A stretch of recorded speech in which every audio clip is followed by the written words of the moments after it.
नमस्कार। क्या आपने कभी सोचा है एक ऐसा शहर जो जमीन के बजाय पानी पर तैर रहा हो? मालदीव्स के समुद्री इलाके में एक ऐसा ही शहर बसाया जा रहा है। नेदरलैंड्स के विशेषज्ञों के मुताबिक वास्तुकला की यह आधुनिकतम रचना सही मायनों में पृथ्वी पर पहली फ्लोटिंग आइलैंड सिटी होगी। यह बात सिर्फ रोमांचकारी खबर ही नहीं है, बल्कि एक ऐसा शहर बसाया जाना भविष्य में समुद्र तटों पर मंडराते एक बहुत बड़े संकट का समाधान भी है। दरअसल वैज्ञानिक कई साल पहले ही जान चुके हैं कि पृथ्वी पर एक बहुत बड़ा बदलाव होने लगा है। पृथ्वी पर यह बदलाव है क्लाइमेट चेंज, यानी जलवायु परिवर्तन। अपनी धरती गर्म हो चली है। इससे ग्लेशियर तेजी से पिघलने लगे हैं।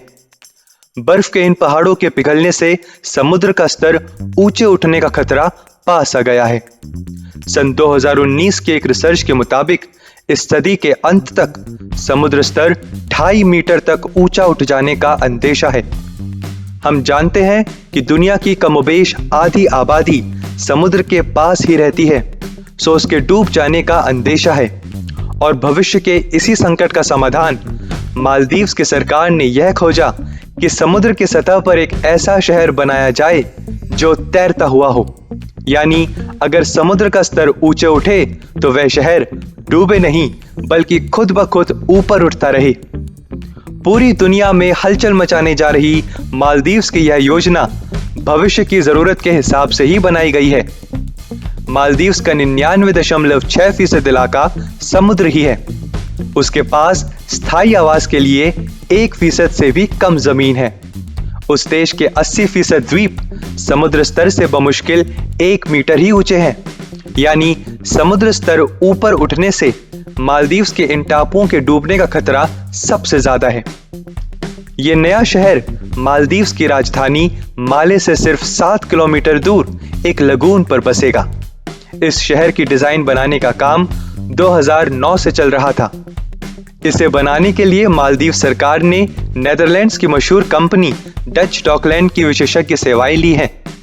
12 साल की तैयारियों के बाद योजना के हर पहलू पर सोच विचार किया जा चुका है और पिछले महीने ही ऐलान कर दिया गया है कि अगले साल तक यह अनोखा शहर आकार लेना शुरू कर देगा। काम पर लगे नगर नियोजकों और वास्तुकारों का दावा है कि 4 साल के भीतर ही यानी 2025 तक दुनिया की पहली फ्लोटिंग सिटी में हजारों लोग बस चुके होंगे। शहर के बसावट की योजना भी अनोखी है। यहाँ बड़े बड़े होटल या रिसोर्ट नहीं, बल्कि अफोर्डेबल हाउस यानी लोगों की पहुंच लायक कीमत वाले घर बनेंगे।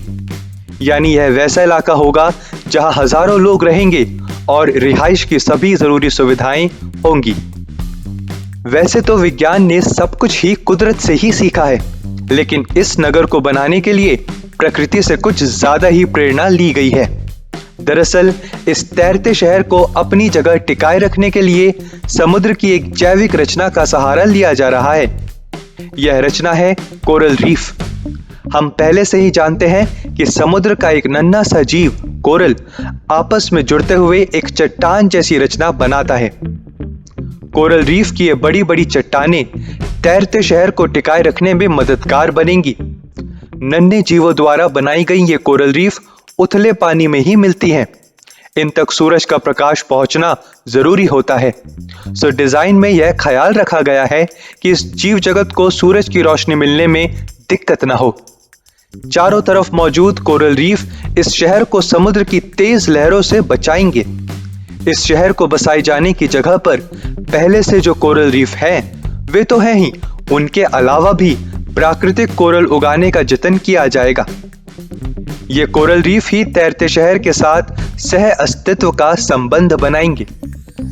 अगर आपकी दिलचस्पी नगर नियोजन और वास्तुकला में है, तो आप इस शहर की योजना का एक और पहलू जरूर जानना चाहेंगे। अभी तक हम शहर के लिए सतत विकास यानी सस्टेनेबल डेवलपमेंट पर ही जोर देते आए हैं, लेकिन अब किसी शहर को रिजिलियंट बनाने की भी बात होने लगी है।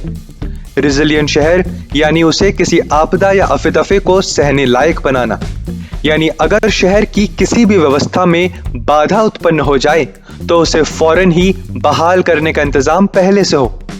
मालदीव्स की यह फ्लोटिंग सिटी बिजली आपूर्ति, पेयजल, पानी की निकासी और परिवहन के लिहाज से एक रिजिलियंट शहर होगा। बहरहाल ये तैरता शहर मानव सभ्यता के इतिहास में एक मील का पत्थर साबित होगा। उम्मीद है आज की ग्लोब स्टोरी आपको रोचक और उपयोगी लगी होगी। हम जल्द ही मिलेंगे एक नई स्टोरी के साथ। धन्यवाद।